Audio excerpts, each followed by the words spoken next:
আসসালামু আলাইকুম রহমতুল্লাহ বারাকাতু। হয়রান হওয়ার কিচ্ছু নেই। আল্লাহ তাআলা কোরআন পাকের মধ্যে বলেছেন, লাকাদ খালাকনাল ইনসানা ফি আহসানি তাকওয়িম।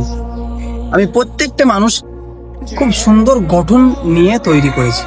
একটা জিনিস আমরা ভাবি যে আমরা কালো, লোক আমাদেরকে পছন্দ করে না। আমি শ্যামলা রং, এগুলো লোক পছন্দ করে না। আমি খুড়া, আমি অন্ধ, এগুলো আমরা অনেকেই ভেবে থাকি যে এগুলো মানুষ পছন্দ করে না। কিন্তু আল্লাহ তাআলা আপনাকে যেরকম ভাবে পছন্দ করেন সেরকম ভাবে আপনাকে বানিয়েছেন। আপনি যদি খুড়া হন তাহলে আল্লাহ তাআলা আপনাকে ওরকমই পছন্দ করেন। আপনি যদি কালো হন তাহলে আপনাকে আল্লাহ তাআলা ওরকম ভাবে পছন্দ করেন।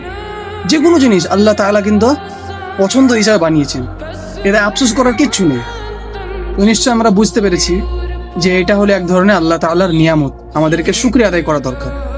ইনশাআল্লাহ আমরা শুকরিয়া আদায় করার চেষ্টা করবো। আসসালামু আলাইকুম।